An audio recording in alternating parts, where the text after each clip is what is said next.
Camping World Truck Series champion, the 2002 NASCAR Nationwide Series champion, and has an opportunity to become the first driver that could win all 3 National Series in his career. Greg, thanks for joining us today, and why don't you talk about how things have gone out there for you so far and your outlook here at California's second time around. Well, I'm certainly really excited about coming off a good week last week, and the car's fast right off the truck again. Good in race practice, and we switched to qualifying practice, and we ended up, I think, in the top 5 there. So, looks like so far same as last weekend.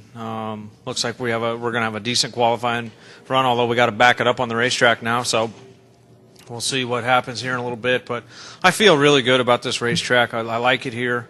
We run well on this racetrack, and just can't wait for Sunday. Can't wait for qualifying. Hopefully, get a good lap, and then look forward to the race.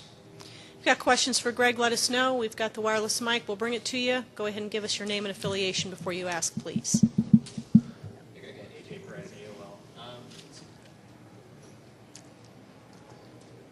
This track obviously has been good to ration with you. What are your thoughts on getting it cut down to 1 race next year? Yeah, I'm not. I'm not real excited about that. This is probably one of our best racetracks that we race at, and so getting cut down to 1 time is,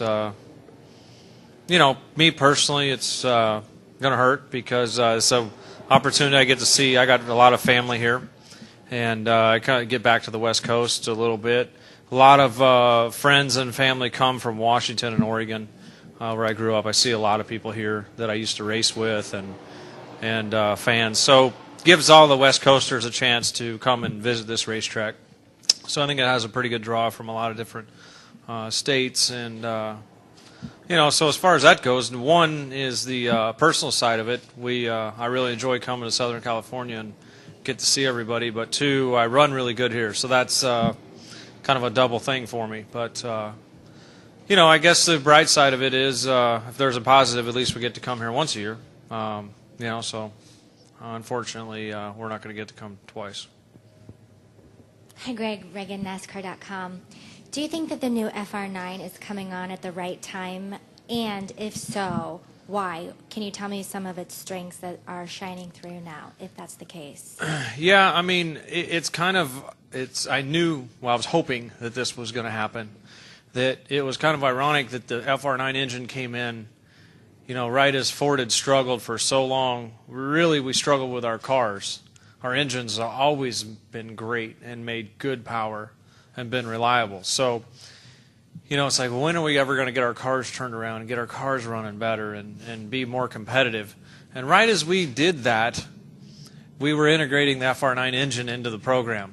So it sort of makes it look like the FR9 engine is our really saving grace in the whole thing. And it's part of it. It's part of a piece of the puzzle, but it's not as big as what some people from the outside would look at that don't know a lot about the sport, say, oh, they got their new engine, now they're winning races and really, competing well.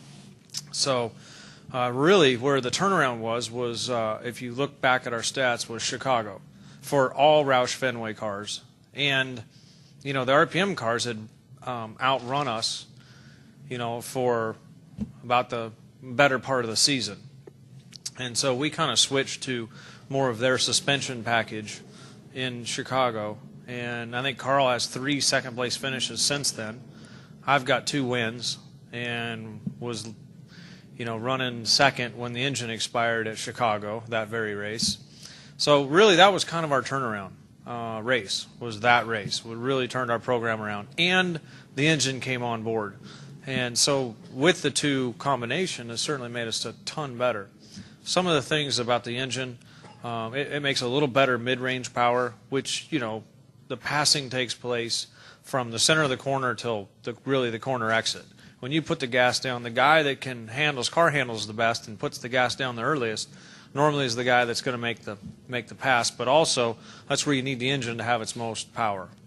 So this engine does that a little bit better. And then the cooling package, we've really caught up to all the other manufacturers on our cooling package, is a little bit more efficient. And so we're able to run about the same match the tape on the front of the car as the other guys. So those two things, and it's got the lower center of gravity. It is a little heavier than the old engine, just because we had to make our engine a little bit longer to match the other manufacturers that they made us do. So it has pluses and minuses to it as far as what it does. Are you feeling more comfortable now than back in the engine when you put it all together? Are you feeling like you really kind of pushed the engine more towards limit? Yeah, I definitely do, especially after last week, because we definitely tested it last week. The engine was on the chip for 3/4 of that race, from just past the flag stand all the way to the corner. And the engine shop said, make sure you don't run this engine on the chip. It doesn't, we don't want it running on the rev chip. Run it, right before it, because then when you start making it miss on cylinders, it gets angry, inside there, all the parts and pieces do. So, of course, we listened to them and then ran it on the chip for 3/4 of the day, and the thing lived the whole time. And actually, I got preliminary things back that all things look good in the engine. The valve train looked good, everything looked good. So maybe in the future we can get another 100 RPM, get the blessing from the engine guys to run the engine another 100 RPM. And really, it's not that you can run it another 100 RPM if you feel like it. It's just particular tracks. Like here, we're turning 9,400 RPM or so, 9,350 or whatever. And in the race, we'll probably only turn 91. So that's an extreme from last week when it was turning 96. This week it's turning clear down to probably, during the race, 91 or 92. So it just depends on the racetrack and the temperature of the day, how many RPM the engine runs. Jim Utter, Charlotte Observer. Greg, in 3 of the last 4 races, starting with the Richmond race, there have been 5 or fewer cautions. In fact, we had, I think, 3 at Richmond. First of all, as a driver, have you noticed that trend recently?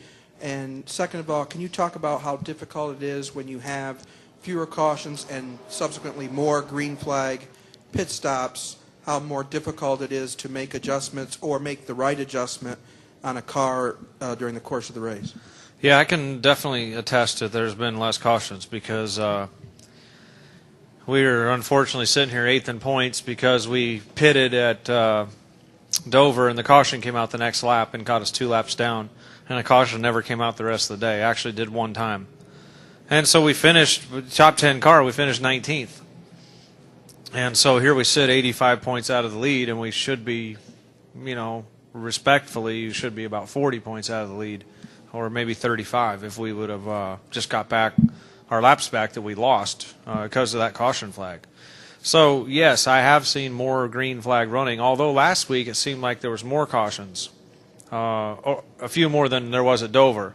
So I think it's kind of up and down the trend. And as we figure these cars out and we all get better at driving them and more proficient, I think as drivers and as teams we make less and less mistakes, and then, of course, that means the caution comes out less and less as we go. So I think it's just a product of everybody getting better, the engine's getting better. People aren't, you remember a lot of people losing. It wasn't uncommon to lose an engine. And now it's a lot more rare to see an engine failure because technology's gotten better and the guys have gotten better about building them. So, and to be honest with you, these cars are easier to drive, than the old cars. The old cars, you really had to, you had to be on your toes. These cars are a lot easier to drive. They got a lot of side force. The sides are real big and tall. They got a huge spoiler on the back of them. So the cars are much easier to drive and they wreck a lot less.